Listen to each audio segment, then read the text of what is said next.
আমি শুভেন্দুকে প্রকাশ্যে আমন্ত্রণ জানাইলাম, আসেন এয়ারপোর্টে। আপনি যাইতে পারবেন না। আপনি বারবিকিউ করে খাইয়ে ফেলবো। এর চেয়ে বেশি শুভেন্দুকে বলে সে মানুষ না, অসভ্য একটা লোক। তাদের চালার মতো কোথায় কোন কথা বলতে হয়, মর্যাদা নিয়ে বলতে হয়। আমরা ভারতে পশ্চিমবঙ্গে না গেলে পশ্চিমবঙ্গ দেউলিয়া হয়ে যাবে। শুভেন্দু দেখি কিভাবে তারা সামলায়। আমি বাংলাদেশের জনগণকে বলবো ভারত যাওয়া বন্ধ করুন। শুভেন্দু ব্রহ্মচারী মনে হয় না সে। এই ব্রহ্মচারী আবল তাবল বকতেছে। ও জানে বাঙালির ক্ষমতা কতদূর, ওদের কি শুভেন্দু অধিকারী। যোগ্যতা। আমি ওর ব্রহ্মচারী বলি। ব্রহ্মচারী আবল তাবল বকতেছে। উনি জানেন না বাঙালির চরিত্র আছে। আমরা ৭১ করছি, আমরা ২৪ করছি, আমরা ১৫ই আগস্ট করছি। ওদের কি যোগ্যতা আছে? আমরা তো একটা স্বাধীন দেশ, এবং আমাদের স্বাধীনতার আগেও আমাদের যে জিনিস ছিল ইপিআর ছিল, বেঙ্গল রেজিমেন্ট ছিল। আমি শুভেন্দুরে বলতে চাই, আপনি তো বাঙালি, সুভাষ বোসের অনুসারী, আপনার কি আছে? আপনার তো কিছুই নাই। দিল্লির নত চেতনায় আছেন আপনি। আপনার তো বেঙ্গল রেজিমেন্টও নাই, ওই বেঙ্গল বিএসএফও নাই। আপনি আমাদের সক্ষমতা বোঝেন নাই। আপনি আমাদের তুড়িতে উড়ে যাবেন। একটা বিপদ না আসলে, শত্রু না থাকলে নিজেকে আমরা সংগঠিত করতে পারি না। আলহামদুলিল্লাহ শুভেন্দুরে পাইছি, আমরা সংগঠিত হব। জেলায় জেলায় সংগঠিত হব। আজকে আমি একটা স্ট্যাটাস দিছি, স্বাস্থ্য বাহিনী অনুরোধ করছি একটা অ্যাকাউন্ট করেন। আমরা ডোনেট করব। এই অদূর ডোনেট করবে ওই অ্যাকাউন্টে। আমরা বিমান ওই সরকারে আমলাদের পক্ষে তাকায় থাকতে হবে না। জনগণের জন্য সশস্ত্র বাহিনী, আমরা জনগণ সশস্ত্র বাহিনীকে শক্তিশালী করব। আমরা সাথে থাকবো। আমরা ওই অ্যাকাউন্টে টাকা জমা দিব। বিমান ২০টা না, মাল্টি রোল বিমান আমরা ২০০টা কিনবো। আমরা টাকা দিব, বিদেশি বাইরে দিব। মসজিদের জন্য ডোনেশন আনি সৌদি আরব থেকে। ওই ডোনেশনের সাথে সমরাস্ত্র উন্নয়নের জন্য ডোনেশন আনবো। টাকা রাখা জায়গা পাওয়া যাবে না। আমাদের চেতনা পরিবর্তন করতে হবে, দৃষ্টিভঙ্গি পরিবর্তন করতে হবে। এই টাকা খরচ করতে আমাদের অনুমতি লাগবে না। আমি এটাই বিশ্বাস করি। আমাদের যে জনগণ সরাই আছে, ওরা খুশি হইয়া টাকা ডোনেট করবে এই অ্যাকাউন্টে। আমরা আধুনিক কায়ন যা করব, চরম শিখরে চলে যাব। শুভেন্দু আমাদের অনেক সুযোগ করে দিছে, ইনশাআল্লাহ আমরা এই জায়গায় চলে যাব। এখন তো আমাদের প্রয়োজন। আমরা দরকার হলে চীন, পাকিস্তান, টার্কি মিলে আমরা যৌথ চুক্তিতে আসব, যে এটা সার্বভৌমত্ব রক্ষার চুক্তি। অর্থাৎ কারো সার্বভৌমত্ব যদি ঝুঁকিতে পড়ে, একে অপরে সাহায্য করব। মিন হইলে আমরাও স্বয়ংসম্পূর্ণ হব। আচ্ছা, ভাইরা যে প্রশ্ন করছেন, শুভেন্দু ব্রহ্মচারীর বিষয় নিয়ে কোনো কথা বলার দরকার নেই। এটা পাগল সদাগরি। তার কোনো বৈশ্বিক জ্ঞান নাই। একটা রাষ্ট্র সম্বন্ধে কি কথা বলতে হয় সে আদব কায়দা সে শিখে নাই। সে হাসিনা নেওয়ার পরে আসবে। আমি শুভেন্দুকে প্রকাশ্যে আমন্ত্রণ জানাইলাম, আসেন এয়ারপোর্টে। আপনি যাইতে পারবেন না। আপনি বারবিকিউ করে খাইয়ে ফেলবো। এর চেয়ে বেশি শুভেন্দুকে বলে সে মানুষ না, অসভ্য একটা লোক। তাদের চালার মতো কোথায় কোন কথা বলতে হয়, মর্যাদা নিয়ে বলতে হয়। আমরা ভারতে পশ্চিমবঙ্গে না গেলে পশ্চিমবঙ্গ দেউলিয়া হয়ে যাবে। শুভেন্দু দেখি কিভাবে তারা সামলায়। আমি বাংলাদেশের জনগণকে বলবো ভারত যাওয়া বন্ধ করুন। আমার আপনি কেনাকাটা দরকার পড়লে অন্য কোথাও যান, ভারতকে যাবেন না। এই শুভেন্দুর এলাকায় যাবেন না। সরাসরি দিল্লি যান, no problem, but not Bharat. আমাদের দর্শকরা যা বলছেন ওই একই কথা। ওই জামাত রাজাকার, এই জামাত রাজাকার সাথে কোনো স্লোগান নাই, ট্যাগ দেওয়ার কোনো ব্যাপার নাই। এটা এই জন্য এই জিনিসটাকে আমরা এটাকে সমাপ্ত করতে চাই না। একজনকে ট্যাগ দেওয়ার জন্য জামাতটা ইউজ করি। জামাত মানে জামাতের মূল অর্থ স্বেচ্ছাসেবক, দেশের জন্য স্বেচ্ছাসেবক। পবিত্র নামটা এমন ভাবে হয়েছে এটাকে অপবিত্র হয়ে গেছে। আমরা বাংলাদেশের রাজাকার, বাংলাদেশের রাজাকার। এখন এই যে রাজাকার গোলাম আজম, আমি বলছি আগে আপনাদেরকে, কেন ওনারা বুঝতে পারেন নাই ভারতের হইয়া। আরেকটা জিনিস আছে, মুসলমান হয়ে মুসলমানের যুদ্ধ করা যায় না। দুইজনেই জানেন। আমি পরিষ্কার কথা পছন্দ না হইতে পারে, ওনাদের আমরা বুঝাইতে ব্যর্থ হয়েছি। কারণ আমাদের পাকিস্তান আমাদের অধিকার দেয় নাই, গণতান্ত্রিক অধিকার।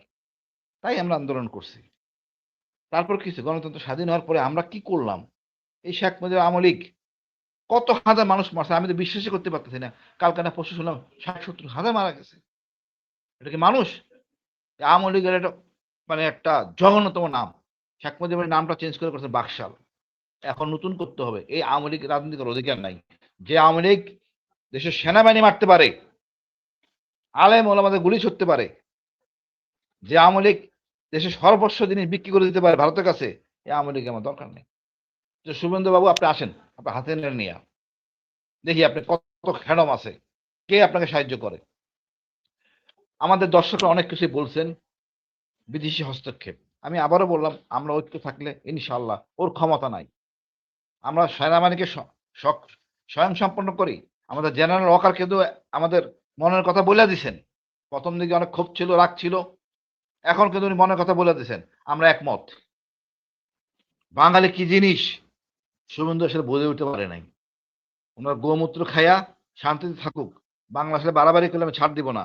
আমি আবারও বলি, করিমগঞ্জ কিন্তু আমাদের, নিয়ে নিব। তুমি বাড়াবাড়ি করলে আর ছাড়াছাড়ি নাই। এই তার কাটা বেড়া তুমি আটকাইতে পারবে না। 1 লাখ, 10 লাখ, 20 লাখ লোক ঢুকে পড়ে, এটা তোমার জন্য বিপদ হয়ে যাবে। শুভেন্দু এটা বুঝে উঠতে পারে নাই। উনি আমাদের সাথে আমাদেরকে কি নবীন মনে করেন, আমাদের ছেলেরা বেশ অভিজ্ঞ, কোয়াইট স্মার্ট। আমাদের দেশের হিন্দুরাও কোয়াইট স্মার্ট। শুভেন্দুর কথার সাথে একমত না।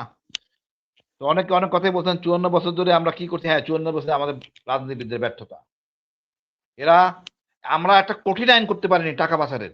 এই আইনটা করতে পারলে অন্তত কিছু সব কাজ ঠিক হয়ে যাইতো। আমাদের সমস্যা তো টাকা পাচার, চুরি। এটা অন্তত হাত কাটা উচিত কিছু লোকের। হাত কয়টা কাটলে ঠিক হয়ে যাবে। কোনো টাকা পাচার নাই। আপনাদের সম্পদের হিসাব দিতে হবে বাধ্যতামূলক সরকারি লোকের। সমস্যা তো সরকারি লোকের। আপনি সরকারি লোকে বিদেশে টাকা পড়ান কিভাবে? টাকা কোথায় পাইলেন? 2 একটা দণ্ড দেন, কিন্তু কে দণ্ড দিবে? রাজনীতিবিদরাই তো করাপ্টেড। আমি চাই স্বচ্ছতা, জনগণের টাকা স্বচ্ছতা, এবং জনগণ এখন সোচ্চার, জবাব নেবে। আমাদের এই দর্শকদের প্রশ্ন করেন, কঠিন প্রশ্ন, উত্তর এড়ানোর কায়দা নেই। আমরা সাংবাদিকরাও, ইয়াং সাংবাদিকরা বেশ মানে বেশ অকিবহাল, কি আমার প্রাপ্য, কি আমি পাচ্ছি। তারপর আমি মনে করি আমাদের দেশ এতটা, আমরা এতটা সচেতন, ভারত তো দূরের কথা, আমেরিকাও কিছু করতে পারবে না।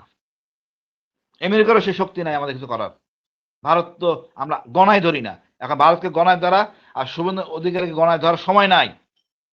এখন হলো সমস্ত প্রত্যেকটা আমরা স্বয়ংসম্পূর্ণ ইনশাল্লাহ। সবার জন্য সামরিক প্রশিক্ষণ একমাত্র সলিউশন।